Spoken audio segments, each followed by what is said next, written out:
Anda kembali ke Banking Outlook 2022 CNBC Indonesia, masih bersama saya Anake Wijaya dan saya juga masih bersama dengan Yahya Setia Atmaja, Presiden Direktur PT Bank Sentral Asia Tbk atau BCA. Pak Yahya melanjutkan dialog kita dari sebelum jeda tadi. Di tengah berlanjutnya kenaikan harga komoditas, apakah ini lalu membuat BCA di sisi bisnis komersial dan juga korporasi akan lebih ekspansif ke sektor tersebut? Ya, pertanyaan yang baik sekali dan up to date dengan marketnya, Anneke. Dibekali dengan baik sekali. Jadi begini, memang tentu kita akan sangat siap mengantisipasi ya permintaan dari sektor-sektor komoditas ini. Ya, tetapi, nah ini kayak buah si malakama. Kita tahu misalnya harga CPO, kemudian harga barang-barang tambang seperti alumina, ya, tembaga, besi dan lainnya itu naiknya cukup tinggi kan. Sehingga kalau kita bayangkan sebagai usahawan, pengusaha, bidang-bidang tersebut, kesempatan baik justru bagi mereka itu untuk membayar lunas pinjaman-pinjaman yang existing. Ini yang bisa bikin kita sakit kepala juga gitu ya. Jadi kalau kita sih memang tentu akan mendorong ya sektor-sektor seperti CPO, minyak goreng apalagi ya untuk terus dikembangkan, tetapi belajar dari siklus harga-harga pada masa lalu bahwa ada saat naik, ada saat turun. Nah, sehingga para pengusaha ini akan mengamati sekali apakah harga-harga seperti sekarang ini hanya temporary ya karena apakah perang di Ukraina dan Rusia atau karena kesulitan logistik daripada kontainer dan berbagai transportasi menyebabkan harga meningkat. Apakah ini hanya berlangsung beberapa bulan saja atau akan permanen? Tentu mereka akan sedang mempelajari. Kenapa? Kalau itu akan permanen, ya seperti oil, ya minyak. Minyak ini kan seperti yang lalu. Saya ingat sekali pada waktu 2008 kalau nggak salah ya, pada saat oil price itu mencapai 120, banyak airlines atau perusahaan-perusahaan yang melakukan forward buying karena mereka takut ini menjadi 150, 160 gitu kan. Mereka melakukan kontrak jangka panjang. Tetapi tiba-tiba harga itu balik ke $80. Wah, babak belur gitu kan. Udah beli kontrak dengan harga 120, harga oilnya balik ke 60, 80. Nah, jadi ini berkaca dari seperti ini, mereka juga sangat berhati-hati untuk investasi. Karena kalau mereka tuh saat ini masih rajin investasi, maka tentu mereka akan perlu kredit. Tetapi kenyataannya bahwa mereka ini lagi banjir uang dan belum tentu mereka mau melakukan investasi cepat-cepat. Mereka akan mengamati situasi pasar jangka panjang atau jangka pendek. Sehingga hal ini menyebabkan mungkin permintaan mereka itu tidak seperti yang kita harapkan. Jadi kita harus siap untuk tetap memberikan kredit kepada sektor-sektor lain yang memang masih mempunyai prospek ekonomi yang baik dan dibutuhkan ya. Hal ini yang memang unik sekali betul. Jadi kalau secara naluri Anda betul sekali, wah ini bidang-bidang ini kan lagi booming, tentu kredit banyak yang minta. Nah, tetapi itulah background-nya yang saya ceritakan, ya. Kira-kira begitu, Anneke, mengenai tadi sektor-sektor tadi yang Anda sebutkan. Menarik sekali Pak Yahya. Lalu sepanjang tahun ini BCA mengincar kenaikan pertumbuhan kredit 6 hingga 8% secara year on year. Mungkin bisa digambarkan lebih rinci lagi, manakah sektor atau segmen kredit yang mungkin diramal jadi kontributor pertumbuhan kredit tersebut? Nah, saya menarik tuh dengan kata-kata ramalan. Jadi yang saya katakan nih ramalan ya, bukan benar-benar pasti loh gitu. Karena terbalik seperti tahun lalu ya. Tahun lalu 2021 pada saat kita membuat proyeksi kredit, kita mentargetkan juga sekitar 6%, 6 persenan.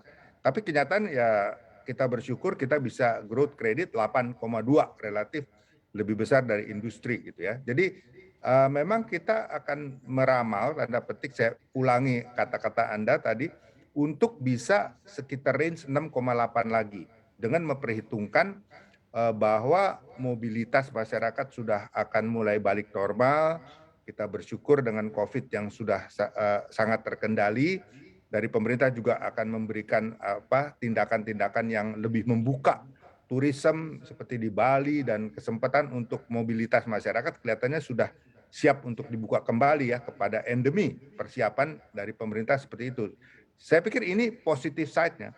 Tetapi ya tadi sempat saya singgung tadi masalah Ukraina Rusia, dampaknya terhadap barang-barang seperti transportasi, karena minyak itu mau tidak mau merupakan elemen utama untuk transportasi ya saat ini ya.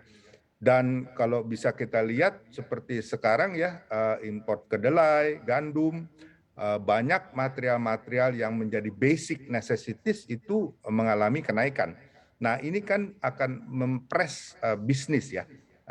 Bisnis itu harus menyadari bahwa daya beli masyarakat mungkin belum terlalu recover, perlu waktu.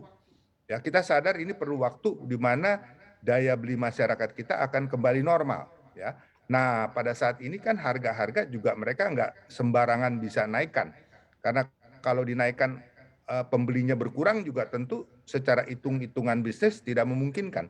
Lebih baik mereka profitnya dikurangi tetapi volume tetap besar ya.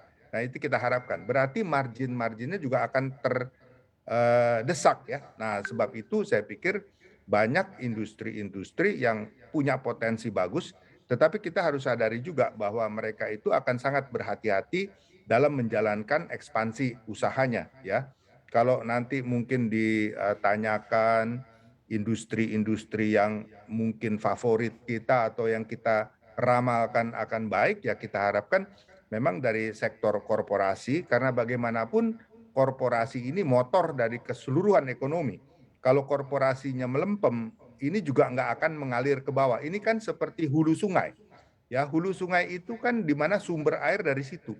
Kalau hulu sungainya itu mengalirkan air dengan deras, nah otomatis anak-anak sungai akan deras. Itulah yang komersial dan UMKM akan terdorong bersama-sama. Jadi hulunya itu harus penting sekali kita perhatikan. Nah, disinilah kita lihat sektor-sektor seperti Telkom ya, ini perlu mendapat dukungan. Sektor-sektor yang mengarah ke logistik ya, saya pikir hal-hal ini juga masih membutuhkan support ya.